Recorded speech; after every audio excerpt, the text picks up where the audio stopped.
사도행전 4장 5절에서 12절. 이튿날 관리들과 장로들과 서기관들이 예루살렘에 모였는데 대제사장 안나스와 가야바와 요한과 알렉산더와 및 대제사장의 문중이 다 참여하여 사도들을 가운데 세우고 묻되 너희가 무슨 권세와 누구의 이름으로 이 일을 행하였느냐? 이에 베드로가 성령이 충만하여 이르되 백성의 관리들과 장로들아, 만일 병자에게 행한 착한 일에 대하여 이 사람이 어떻게 구원을 받았느냐고 오늘 우리에게 질문한다면 너희와 모든 이스라엘 백성들은 알라. 너희가 십자가에 못 박고 하나님이 죽은 자 가운데서 살리신 나사렛 예수 그리스도의 이름으로 이 사람이 건강하게 되어 너희 앞에 섰느니라. 이 예수는 너희 건축자들의 버린 돌로서 집 모퉁이의 머릿돌이 되었느니라. 다른 이로서는 구원을 받을 수 없나니 천하 사람 중에 구원을 받을 만한 다른 이름을 우리에게 주신 일이 없음이라 하였더라.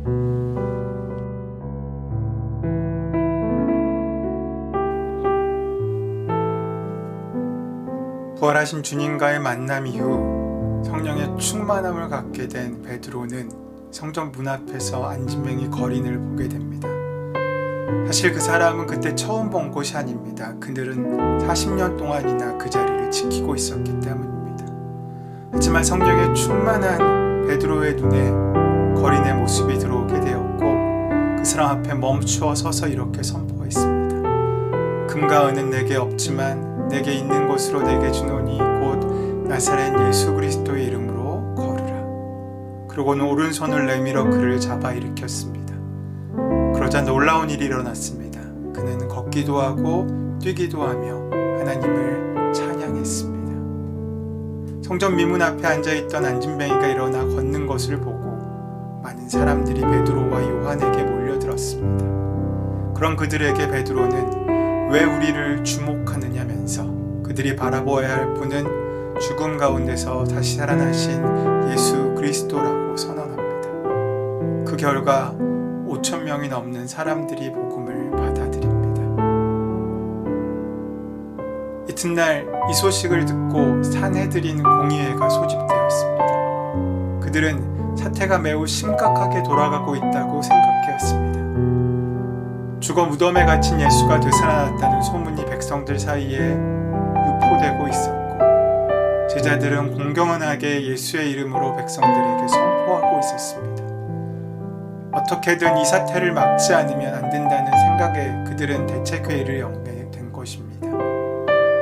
성전에서 일어난 소란을 핑계로 성전을 대표하던 대제사장과 성전 맡은 자들 그리고 사두개인들이 나와 베드로 일행을 체포했습니다. 백성을 소유했다는 표면적인 이유를 내세웠지만 성경은 2절 말씀에 그 이유를 예수 안에 죽은 자의 부활이 있다고 백성을 가리키고 전함을 싫어하여라고 그 이유를 말하고 있습니다. 그렇게 베드로와 요한은 산헤드린 공회 앞에 섰습니다. 산헤드린 공회는 당시 유대 나라의 종교와 정치를 통합한 최고 권력기구였습니다. 여기서 사람을 죽이고 살리는 것까지 결정했습니다. 예수님도 여기서 사형 선고를 받고 빌라도를 통해서 사형 집행을 당한 것이었습니다. 예수님이 이 자리에서 재판을 받으실 때 베드로는 벌벌 떨다가 예수님을 3번이나 모른다고 부인하고 저주했던 바로 그 자리였습니다. 그 현장에 베드로와 요한이 다시 선 것입니다. 그들은 베드로에게 또 요한에게 묻습니다. 너희가 무슨 권세와 네 이름으로 이 일을 행하느냐? 그들은 먼저 베드로가 성전 미문 앞에 안진뱅이를 고친 일을 두고 신문을 시작합니다. 그들에겐 한 사람의 인생에 회복된 놀라운 기적의 사건은 하나님이 아닌 예수님의 이름으로 병자를 고쳤다는 절차상의 문제로 트집을 잡고 위협하고 있던 것입니다. 이제는 베드로가 대답할 차례입니다. 그런데 그는 조금도 두려움 없이 당당하게 이렇게 대답합니다. 8절에서 10절까지 말씀입니다. 이에 베드로가 성령이 충만하여 이르되 백성의 관리들과 장로들아, 만일 병자에 대한 착한 일에 대하여 이 사람이 어떻게 구원을 받았냐고 오늘 우리에게 질문한다면 너희와 모든 이스라엘 백성들은 알라. 너희가 십자가에 못 박고 하나님이 죽은 자 가운데서 살리신 나사렛 예수 그리스도의 이름으로 이 사람이 건강이 되어 너희 앞에 섰느니라. 그는 자신의 죄목이 병자에게 행한 착한 일 때문이냐고 묻습니다. 한 사람의 삶을 회복시킨 일이 어떻게 문제가 되느냐는 질문을 통해 베드로는 그것을 문제 삼고 있는 사람들의 어두운 이면을 폭로하고 있는 것입니다. 그는 지금 예전에 그 머리보다는 몸이 앞서던 베드로와는 전혀 딴판의 지혜로운 말을 하고 있는 것입니다. 무엇이 그를 그렇게 만들었습니까? 그 비결은 8절에 나오는데 성령에 충만하여 라는 한마디에 담겨 있습니다. 성령은 베드로 속에 있던 두려움과 무기력을 확신과 능력으로 바꾸어 놓았습니다. 성령은 그를 죽음조차 두려워하지 않는 사람으로 바꾸어 놓았습니다. 성령의 충만함은 베드로는 그 신문의 자리를 증언의 자리로 바꾸어 버렸습니다. 피고와 원고가 바뀐 셈입니다. 그는 지도자들이 어둠 속에 유폐시키려고 했던 예수님의 이름을 다시 그 증언을 통하여 부활시키고 있습니다. 이름뿐만이 아닙니다. 예수님의 생생한 현존을 증언하고 있는 것입니다. 베드로의 증언은 계속됩니다. 이 예수는 너희 건축자들의 버린 돌로 집 모퉁이의 머릿돌이 되었느니라. 지도자 소리 듣기 좋아하던 산헤드린 공회원들은 이스라엘 민족의 건축자인 셈입니다. 그런데 그들은 어리석은 건축자였습니다.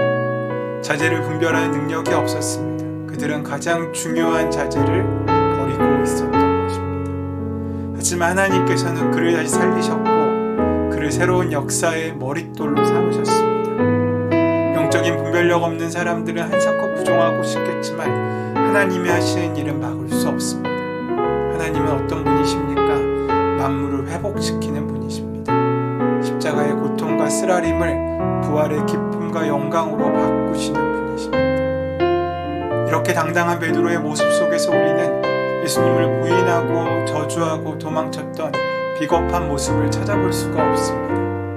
그는 두려움에 떨던 겁쟁이에서 담대하게 복음을 전하는 용기 있는 자로 바뀌게 된 것입니다. 무엇이 그렇게 만들었습니까? 그들은 어떻게 그 두려운 자리에서도 당당하게 주눅들지 않고 예수를 전할 수 있었습니까? 19절 말씀을 주목하십시오. 더 이상 예수의 이름으로 전하지도 말고 예수의 이름으로 말하지도 말라고 가르치지도 말라고 위협하는 산헤드린 공의회를 향하여 베드로가 이렇게 외칩니다. 하나님 앞에서 너희 말 듣는 것이 하나님 말씀 듣는 것보다 옳은가 판단하라. 그들은 하나님 앞에서 하라고 말했던 것입니다. 베드로와 요한은 산헤드린 공의회보다 더 큰 하나님을 보았던 것입니다. 이것이 성령 충만한 사람의 증거입니다. 지금 그들 눈앞에 있는 공회 회원들 71명의 무서운 눈초리가 아니라 그들이 서슬퍼렇게 예수를 십자가 못 박았던 그 무서운 사람들이 아니라 이 모든 것을 주관하시는 하나님을 보고 있는 것입니다. 이것이 복음의 능력이고 성령의 역사입니다. 그 은혜를 기억하는 사람, 그 바라봄으로 살아가는 사람들은 어떠한 상황 가운데도 평안함을 만나고 누릴 수 있습니다. 어떻게 하는 것이 옳은가 하나님 앞에서 판단하라. 이 말씀은 오늘 우리에게도 주시는 말씀입니다. 어려움을 만날 때 어떻게 할 것인지 두려운 마음으로 판단해서는 안 됩니다. 하나님 앞에서 판단해야 됩니다. 그리고 당당해야 합니다. 성령께서 우리를 인도하시기 때문입니다. 그리고 성령의 인도하심을 받는 사람들이 있는 곳에는 생명의 기적이 일상처럼 일어나게 됩니다. 어떠한 두려움이 와도 그 길을 벗어나지 않는 사람들의 믿음을 통하여 주님은 오늘 우리를 더 귀하게 세우십니다. 오늘 하루 그 주님의 바라보심을 기억하며 그 하나님 앞에서 우리의 하루를 살아가는 저와 여러분 되시기를 소원하고 축원합니다. 주님께서 바라봐야 할 것을 보게 하실 것이고 해야 할 일을 알려주실 것이며 주님께서 사랑할 사람들을 사랑하게 하시며 기적을 이루실 것입니다. 그 기적이, 그 은혜가 충만한 오늘 하루를 사는 저와 여러분 되시기를 소원하고 축원합니다. 은혜의 주님 감사합니다.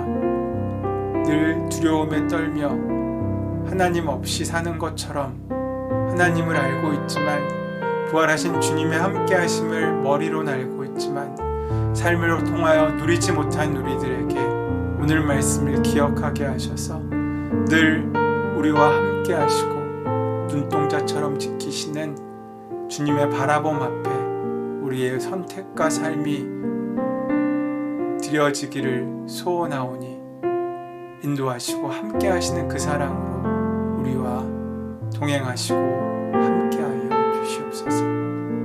주의 은혜가 날마다 함께하실 줄 믿사오며 감사하며 예수님의 이름으로 기도드립니다.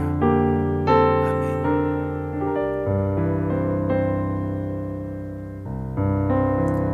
이제 다 함께 조용한 침묵 가운데 오늘 주신 말씀을 기억하며 기도함으로 하루를 여시는 시간 가지도록 하겠습니다.